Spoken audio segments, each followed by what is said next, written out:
Chapter 32 Beyond Opposites. Intoxicated by a mystery, that great dragon wouldn't let me out of her proximity. But still I had to wonder, why did she like me so aggressively? With my soul at home in this body, the awareness studied the dragon, while her vibration emitted a sort of harmonious serpent wisdom. Sandwiched in between my personalities and the dragon, she squeezed me from all sides when I feared my insides might burst through my eyes. The dragon put so much pressure on me that my body turned blue. I no longer needed to believe in dragons. Now I knew. It's easy to imagine you're alone, but we're all in this together, said Shruti. It's hard to imagine it's come to this. The world is being manipulated by wickedness upon the surface, and here we are, at the bottom, deep in the depths, at the mercy of this great dragon. Well, why do you feel a need to escape it? Said Shruti. How lucky are we to have met a great dragon? I've never heard of anyone else but serpents getting this close to one, said Nandi. Oh, Nandi, can't you see we're trapped? Or are we on the verge of freedom? A dragon is the most ancient soul, and so we must be in close proximity to God. Did you know that the secret doctrine states that the earliest initiates and adepts into the mysteries of nature through the universal mind, which is represented by the highest angels, who are named the serpents of wisdom and dragons, said Nandi. My mind spun in search of the missing keys. Oh, how I wished one could open my perspective, which was covered by fear of what felt like an unbreakable lock. After only a short while with the dragon, I knew I couldn't escape it. Meanwhile, with my body stuck, the mind was in opposition of everything and everyone, because I couldn't stand what may have been happening in the surface circus. If there was a real dragon, then why wouldn't it stop them? Oh, the people had misled and corrupted the nations. Shame on them. And now we let a deceiver take control of the world? I'm sure his demon heads and maggots sprouted up all across the land, causing much chaos. And all for what? Because that beast was afraid of a list which held the information of pedophile leadership which had overtaken our governments? Oh, I was aware I had evil after me because I hated that real beast, that deceiver of nations, who recruited people to worship him and wore their mark upon their foreheads. That beast spread division and separation, while his maggots recruited a force to deport mothers and fathers of immigrants while leaving behind the young children. Oh, every day on Earth seemed to get worse, and how in the world did it all happen? I've got an idea. You could change everything in an instant, if only you have the courage to imagine. Since we find ourselves in great depths, let us become masters of contemplation. Do it now, right here, in the very embrace of this dragon. See how the dragon responds when we change our vibration. What if this dragon is like a mirror that reflects our own thoughts and actions? Are you aware of this dragon's secret wisdom? It's so aware that it can sense our fears. But can you imagine something different?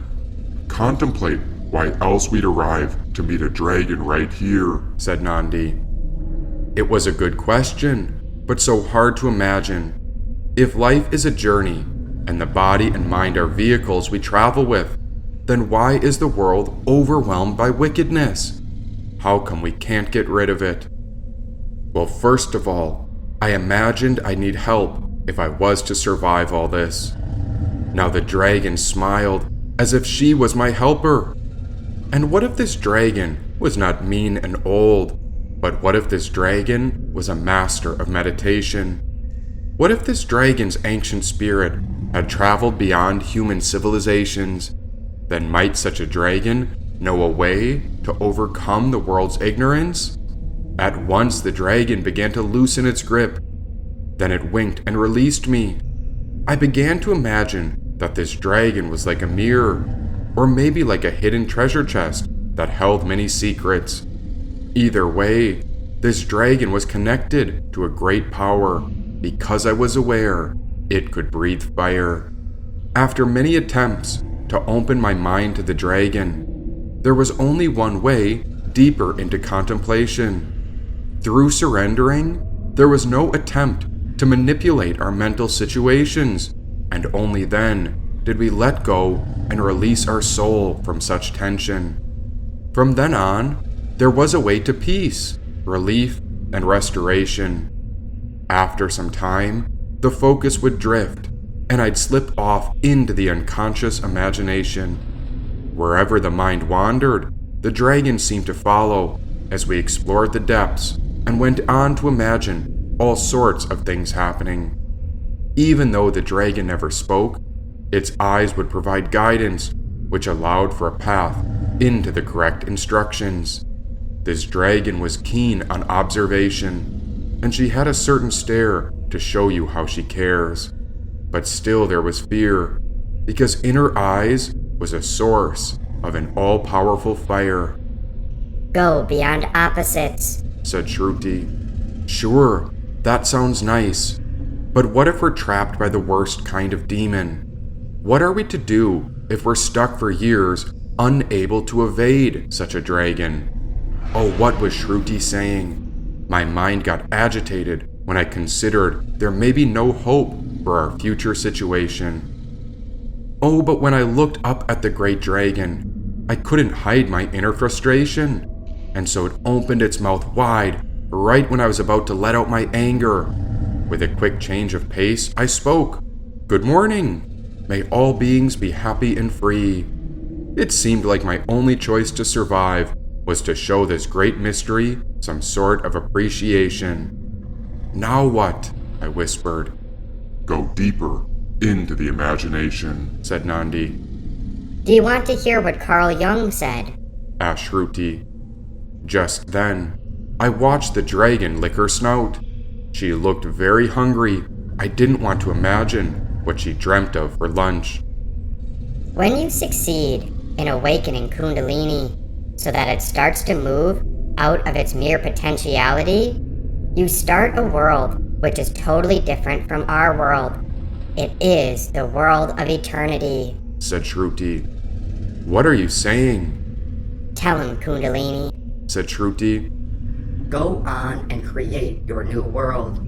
It's time to dive into the depths of our imagination, said Kundalini. These requests seemed like impossible instructions, especially with a snake instructing a simple human. Who was I to create a new world? But what would happen if we imagined that we are the makers of a grand new kingdom, said Nandi. Well, first things first, the old order would need to pass away. Although this could appear as horrific, it would signify the end to unjust suffering, along with the death of all negative aspects of the current fallen age, which had led humanity and life upon the earth astray. Upon this idea, the dragon opened her mouth wide when I saw the fire from her belly coming to life. She unleashed that breath of fire when it burned at the ceiling of the cavern as it scorched the old aspects of us, which were now burning alive. Who else clings to the old ways? Certainly, I didn't want to let go of the past so fast.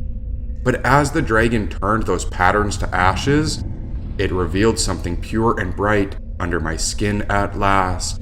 In disbelief, I wondered, could one really imagine anything and bring it into fruition? Is the path to creation through the spirit of this mystical dragon? Why, she'd been tucked away in the darkest depths of the earth, while this dwelling seemed to be the deepest place where the secrets of great realizations were hidden. What is this place? Carl Jung saw this as the unconsciousness, where all the archetypes of life exist, said Shruti. why this dragon was a type of ancient serpent who dwelled in the depths. Or was it an expression of the great spiritual being? There in my heart, I searched for a way to deal with the depths and make sense of the situation. Don't you see it? This is us, said Kundalini. If you had not become like the serpent and willingly descended into the depths of the darkness, the beast, that deceiver, the quintessence of everything devil-like, would have held power over you. This would have given the deceiver a grip, and he would have forced you to make a pact with him, to sell your soul, like the rest of the human civilization. Yet because you are curious about going deeper, and since you are brave to use your imagination in service of all living beings, it seems we have found a way to deal with the depths, and so there is a way to become united with the all-powerful dragon, said Shruti. And about this dragon, she knows what is hidden. Then does she know a path to freedom? Does this dragon know about life beyond death into the divine kingdom? Is she a bridge or a channel? And can we ride upon her, or does she ride upon our world? So what do you do? Shall I show you? Asked the dragon. She winked, and before I could even think, she disappeared from sight.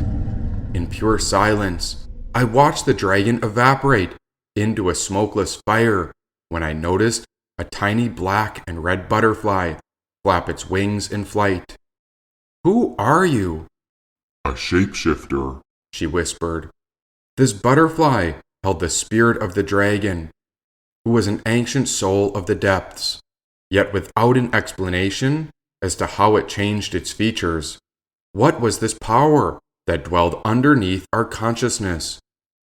The way to change form is revealed in an ancient book called the Spirit Almanac. From this, our awareness can spread through all form everywhere, and I am the ultimate force within all spirit, and so you may call me by my name, Justice. I am much like you, as I despise the demonic, and so we can agree we must reject anything that insults our soul. For we who are in search of the truth may feel overwhelmed with the insanity and ignorance of the world, but fear not. With the spirit of justice, we protect the truth within all of us, she said. It seemed that the nature of the serpent shows the way to hidden things.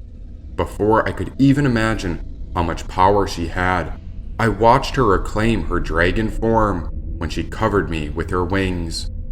I could end your life in a moment, said the dragon. Oh, this I noticed. Only one who dares to face the dragon and is not overcome by it wins the treasure hard to attain, said this ancient dragon. And what is the treasure hard to attain? When one finds the spirit of the dragon, they discover what could be called the spirit of Christ. This only occurs when consciousness joins the unconsciousness, for that is the link between the depths we are in and the practical world. And so you are the ocean of the unseen who unite the worlds, she said.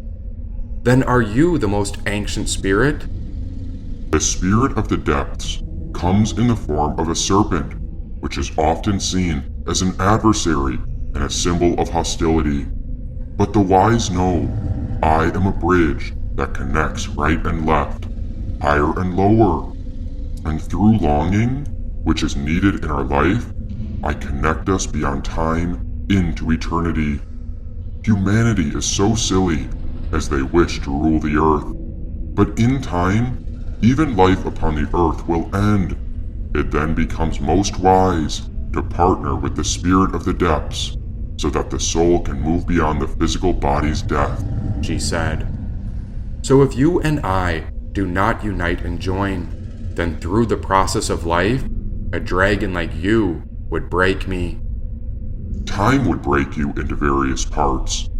Most people think they are the body, and so when the body dies, so do they. But if you focus your awareness to that which is eternal, you may find yourself united with the spirit of the depths, which is symbolized as an ancient serpent. She said. Can you tell me more about this spirit of the depths? The snake is the key universal and timeless symbol, but to all others, my spirit is invisible. The spirit beyond consciousness is limitless, and the word they describe it as is often called unconsciousness. Yet, I am the mother of emptiness, she said. So what is all of this? Is it nothingness? How does one access it? How should I think of the unconsciousness? Akin to a bird, crossing easily between the boundaries of conscious and unconscious worlds requires a journey. The snake in alchemy is the mercurial serpent, the knowing in the mind, where the serpent is represented as Kundalini. The good muse is called the serpent of the mind, she said. The thoughts in my head were indeed a spirit of sorts, which led us to this dragon, and with the intuition, there was a way to trust that this old serpent came to instruct us through our active imagination. What do you mean, a good muse? And so we hurried towards each other, I, that light united with the darkness, as the positive came together with the negative, as the spirit joined with the serpent. This serpent was so ancient, utterly old, as this was the knowing, unseen spirit in the depths, which somehow simply knew. Upon seeing the spirit of the depths, I too was in the knowing. Fantastic, brave, powerful, cowardly, cunning, astonished to see another spirit on the border between the evening night and the dawn's morning. And so the spirit of the dragon spoke. The serpent is the essence of the human, which they are not conscious of. It is the mystery that flows to them from the nourishing Earth Mother, said the dragon. And what does the serpent think of the man in me, that conscious aspect of my humanity? A fine man you are becoming, but the ancient serpent owes its existence to God, and by no means to man, it said. Then why would you help me? Why not devour me? The reason I speak with you is because your spirit owes your existence to God and to the serpent. That means you are intimately required to deal with the depths, for the spirit of God's justice is just like a dragon. We wish for you to prosper with us, not perish. Yet if man begins to strangle nature, there is an aspect of our spirit that must fight back, it said. Now this ancient spirit offered a vision when it provided an opening for us to receive through worship and adoration. Only after she offered a mirror-like reflection could we see how our lives had been upended. It offered a reflection of all our choices, why the humans appeared like wild animals, yet with time, the soul transforms through a mystery. And each time our spirit was embodied, we saw each life as a symbol, a figure, and a representation of being throughout our universal history. It takes dedication to enter into the mystery and to make yourself into such a fine spiritual vessel. And this vessel of creation is the place in which opposites reconcile. Remember, we are not what has happened to us, but rather we are what we choose to become, she said. Have you ever told anyone else this? Why, yes, Carl Jung, she said. Now the spirit of the depths transformed beyond form. Fire became her head, the sun and moon her eyes, space its ears, while spiritual verses were her speech that poured out as its life, the wind the depths' breath, and even the unseen universe at its heart. Only a symbol could describe the invisible, and so it fills certain vessels from the feet and into the head through the chest and arms. As it emerges into all energy centers, the spirit is the innermost self of all beings. Who is this spirit of the depths? Who are you really? We are lucky. Know that the unseen spirit looks down on us from afar. Time manifests as a fabric to carry us, for time is a river which sweeps us along. I am that river, and it is the wild animals who drink from me. But I am also a wild animal. It is a fire which consumes me, for I am the fire of eternity. Oh, that flowed from a man named Jorge Borges. Did you know that I gave birth to him? She said. How do you explain this process, this act of imagination? The imagination is guided by questions, so we should remain open and be quite curious. First, if we are to imagine, let us examine our outward persona. Second, we have an inner realm that cannot be seen. We may call this the inner depths. And yet this inner essence is a spirit which flows like a stream. Your outward existence has a personality or a reflection in which there is a layer exposed to the world. But you cannot see this second persona. Yet this hidden depth can be visited or traveled as it is a bridge into our unseen dimensions. And if we take it to the highest within us, it leads into the spiritual worlds. If you obey this inner wisdom, then it is possible to bring it to fruition, said the dragon. Fruition? Yes, we can bring forth a large shift into existence. This is the nature of making the unconscious conscious, she said. Now I noted how spirits, if permitted, could possess those who speak with them so completely that someone may appear as though their outward persona was the same as usual, entirely in the world, but their inner or second persona could be so far from the real world. They could travel in the hidden depths of the unconscious, and this could be quite dangerous. If someone found such a spirit like a dragon, they could become a channel or a medium in which they could speak on behalf of such ancient spirits. Questions were a great starting point for such travels because it allows us to be united with these powerful forces rather than having our ego make demands upon them. In essence, such supernatural beings called dragons were neutral, and to make demands on them could make such a spirit furious. Rather, I would ask questions to learn from them, and so, if we are travelers through the depths, then we must remain curious about everything. This whole invisible world could only be described with symbols, since it was formless. So how would one depict it with words? We could use such thing as myths. Yes, I'd become intoxicated into the mythology of the unconscious regions, and so I noticed a veil, or a barrier, which separated the living from the spiritual on either side of this depths.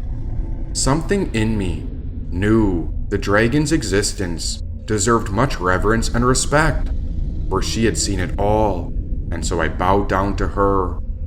As I pondered the relative world, it seemed to me I lived in an insane asylum upon the surface, which was part of my own making. But in here, in dealing with the depths, I went about with all these fantastic figures, the centaurs, nymphs, satyrs, gods and goddesses, as though we were all characters from a level within the inner persona, which was the subconscious, and this inner region had a profound impact upon all of us.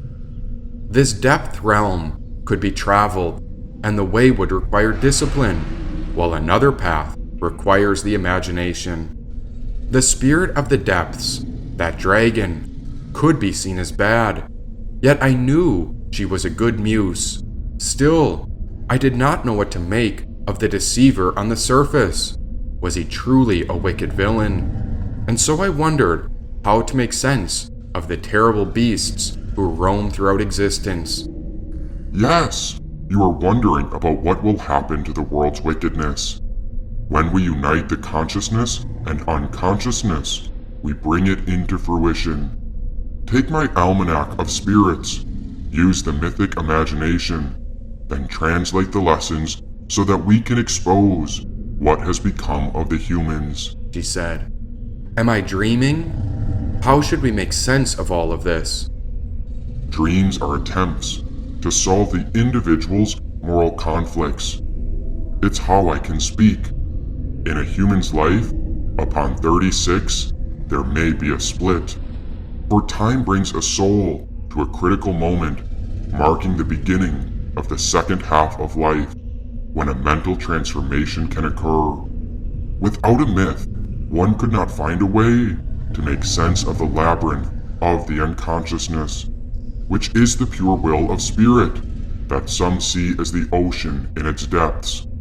Without a myth, one is like an uprooted tree, having no real link to the past, which has brought us to the present. We require an ancestral link, which continues through us into contemporary society. So what we have is the foundation of our own personal existence. This is our myth, a way to symbolize what has happened to us. The myth is our expression to make sense of the forces of the unseen from the high and holy spirit, said the dragon. This myth was like an unseen cloud of theoretical possibilities, which I struggled to place my trust in. There was nothing material here, so how could one trust this spirit? The only way to make sense of such a spirit was a symbol, like a serpent or a dragon, which was mythic, and in a way, this led us to a place of mythlessness. I understood this as a way to know my own myth, my personal equation, or my karmic predicament, to make sense of what my choices had led me to deal with. Oddly enough, I noticed how there were medicinal plants that could propel me into states between consciousness and unconsciousness. But without the right caution, such a way of traveling could be dangerous. Yet with spiritual direction, it could be adventurous, and this journey could absolutely lead us into a divine existence. For I had found the Great Spirit, the Spirit of the Depths, which was a symbol of a dragon for the Holy Mother's sacred protector. This mythic imagination allowed me to unite into her, and although I was aware this was a dragon, I also knew she had access to destructive powers. This whole process then became a self-experiment, where I used my body and mind as vehicles to document journeys back and forth into the depths and back up into consciousness. This was a direct path, a true experience into theoretical questions found along the way of this inner research. Here, with the right questions, we have access to the well of youthful libido, the timeless appeal, this Amrita or Soma, which is like a potion where a human can heal or bring forth miracles. What do you make of all this? My most difficult experiment, she said, never knowing what could come next. I thought perhaps more introspection was needed.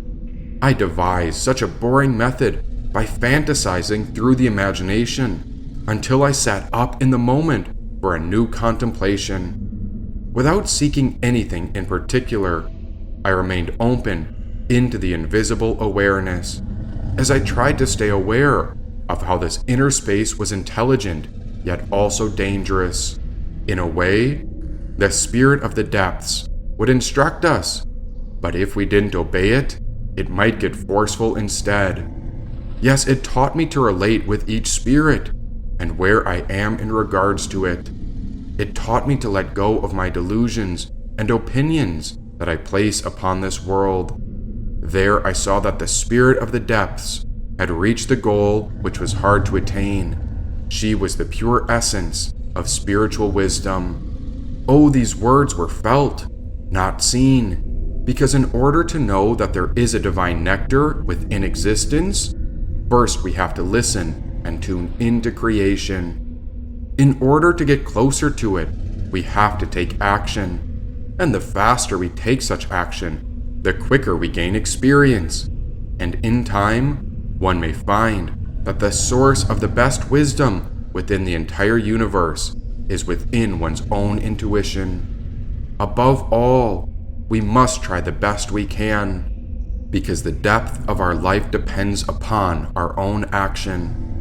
Why, the spirit was something like a dragon, one with nature's weather and the heartbeat of all creatures. It was the spirit who taught me psychic objectivity, the reality of the psyche, and through our silent discussions, I would make sense of her in the mythic imagination. I used symbols, myths, and characters as expressions that led to a distinction between myself and the spirits of these depths. The more I became conscious of the dragon, the more I knew she represented superior insight.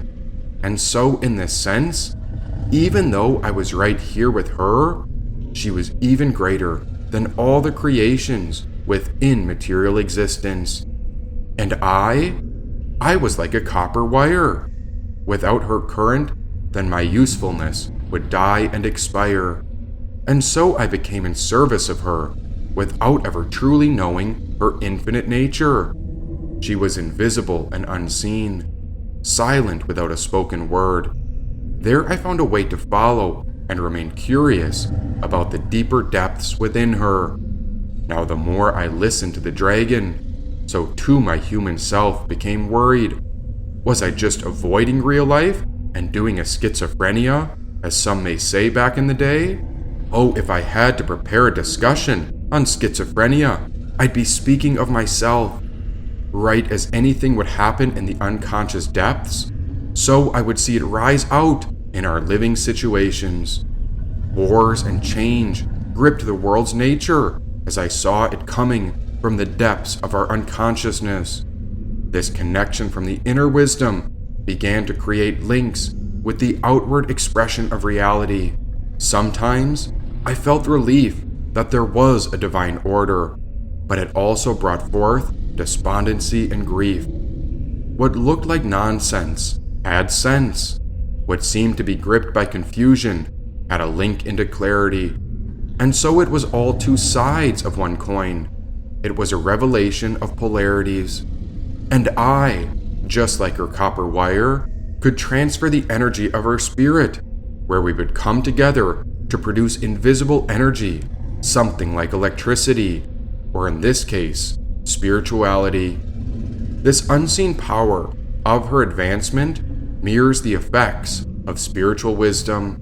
Through this connection between form and formless, I realized it was not some problem called schizophrenia, but it was an expression of the active imagination, a union into the invisible spiritual intelligence. As the Spirit revealed revelations, then from there, it was up to me to collect and translate these ideas into mythic symbols and stories for the outside world to see. On the surface, there could be a reason for concern that a traveler may wander into these depths and be trapped in psychosis. Yes, I was aware of this because I had swam in it, and I even felt that I may sink into such a psychosis. The work became an integration with such fantasy material, whereas the insane person falls victim to it, because an insane person cannot integrate the unconsciousness, but rather is swallowed up by it. In essence, a spiritualist goes into the depths and recovers wisdom and treasures from it to bring it forth back to the surface, where another person could get trapped in psychosis if they get lost or remain submerged in the depths of the unconsciousness. Even worse, if they fight against it, or if they try to outsmart it, it could become tragic. It seems to me that the best way to survive it was by using questions. Questions can lead us to become a channel and a vehicle. In this way, we open to the mysterious depths. and become in service of it, rather than trying to control it. Oh, how would anyone control a dragon such as her? Yet if we listen to her and understand her, she becomes a great ally alongside of us, in service of all that is spiritual. When we are in service of the Spirit, we are with it, not separate. When you fight against the dragon of time, it only reveals the ego's own non-existence. But if we unite with it, then one awakens from the illusion of separateness. And what's next in this difficult experiment? The collective experiment. Said the dragon. But what if we get stuck in this? Then find a way to rise out of it. There is a chance you could get lost in this, but the soul must awaken out of it. When you unite and even surrender to this experience, then you are in service of our spirit's magnificence, said the dragon. Although no person's individual will was in charge of this dragon, she was beyond us, yet within us, and of her own Holy Spirit. In an effort to know her spirit, I went on to imagine two situations in which the collective unconsciousness becomes active. In the first, it is activated through a crisis in an individual's life and the collapse of hopes and expectations. In the second, it becomes activated at times of great social, political, and religious upheaval. At such moments, the factors suppressed by the prevailing attitudes accumulate in the collective unconscious. Strongly intuitive individuals become aware of these forces and try to translate them into communicable ideas. If they succeed in translating the unconscious into a sort of narrative, myth, or legend, this may have a redeeming effect. Here the revelation is that there is an awareness of that spirit, a divine guidance, a knowing of something greater. And so we understand that there is invisible wisdom with divine depths. Still, with all of this, to be lost in the unconscious has a disturbing effect. It might seem as if the collective unconscious might replace reality, which is uncontrolled. In a second situation, I as an individual felt disoriented, but surely the state is not uncontrollable. It seems then that the activation of the collective unconscious is due to the general upheaval in a way to resolve the division of opposites. Upon the initial fear of impending insanity, there is a way to unite and reconcile opposites. I had to believe that unity comes through a type of inner analysis of the issue with the division of one's opposites. Inasmuch as the I that I think myself to be is in the center of my field of consciousness, it is not identical with the totality of my psyche, and so it is but one complex among many other complexes. The I may only be what I'm most aware of, but there is also so much hidden within me as well, which could be called the depths or the unconsciousness. I had to learn to discriminate between the I and the spirit that passes through all life, since the I is only the subject of my individual consciousness, while the depths of our spirit is connected to the totality of us, hence the importance of the limitless unconsciousness. Upon feeling all of this, my initial reaction was to make use of this as something artistic, but it had to be woven with a philosophical or spiritual speculation. This suddenly became a quasi-religious experiment which could lead to heresy or scatter into the founding of new religious beliefs or cults, which could be problematic. The last way one could work with the unconscious, that great spirit of the depths, was to squander it in every form and treat it with actions of debauchery and vile wickedness. Yet still, how many more paths are there into the limitless?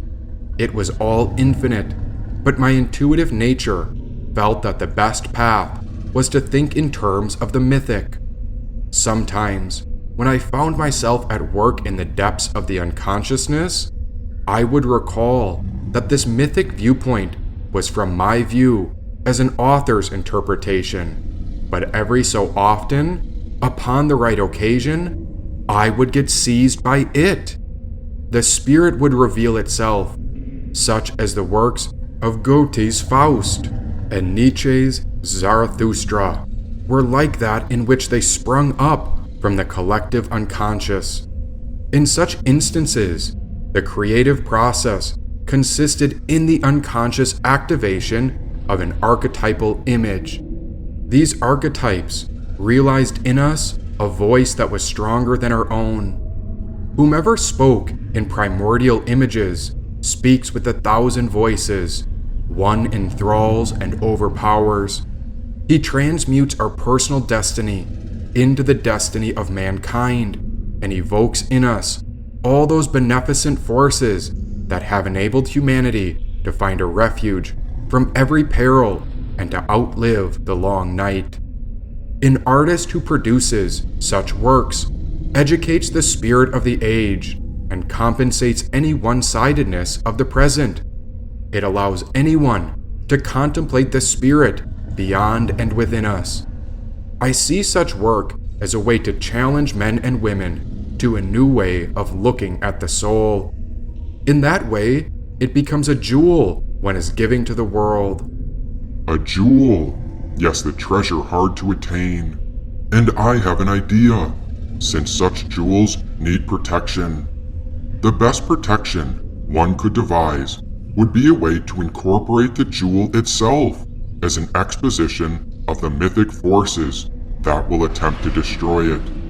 This is part of your great gift, the ability to go beyond opposites, to balance the black and the white in it. In this way, we take the wind out of any critic's sails by writing their own criticism of us into it. Hand it to the public and say, take it or leave it. The truth will survive in any case, she said. This self, the spirit, and the journey which led to the jewel of it could be characterized as a kind of compensation for the conflict between inner and outer. This self and spirit is also the goal of life, because it is the complete expression of what we call individuality. This persona of our outward expression knows that the I is in a relation of dependence, much like how the earth revolves around the sun. There is a law and magnetism to such an orbit. This awareness is the goal along the path of the active imagination, which could be called individuation. In this way, any such mythic explanations are the individual's map, which is a personal process. But what is the whole process? It's a transformation of consciousness, bringing forth the deepest potential within us, she said. Any advice? My friends, it is wise to nourish the soul. Otherwise, you will never know what type of creature you may be starving on the inside, she said.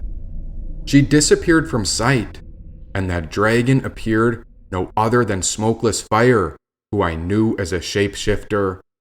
I did not know where she went or what she was after, but just then I heard a whisper. Gears twisted in my head when I felt the keys search through my brain. Yes, someone had the keys to my mind, and I felt them opening the doors of perception, which could leave a man insane. Why, in order to survive, I had to give that vagabond girl my keys. I'd given up the keys as a bargain to survive this dragon, but why would they try and alter the ideas within me? It was an empty cavern, and the dragon was nowhere to be found.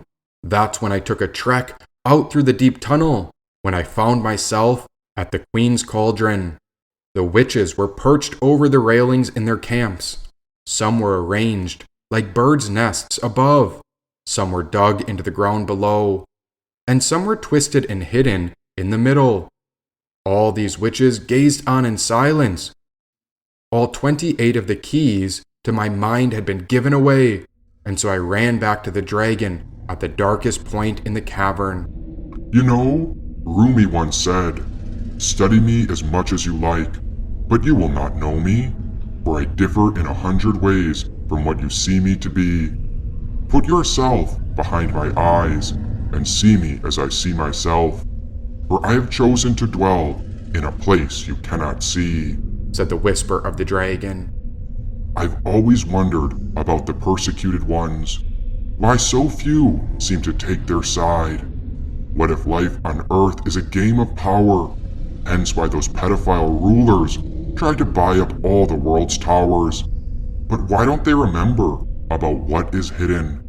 They reach so deep into what is forbidden, never aware of the consequences of their actions. When it comes to the dragon, it's our last hope for a true source of justice, she said. Justice? Can't you see it in the dragon's eyes? So few are willing to face the dragon in fear she may eat us alive. But what would happen if the dragon came to trust us?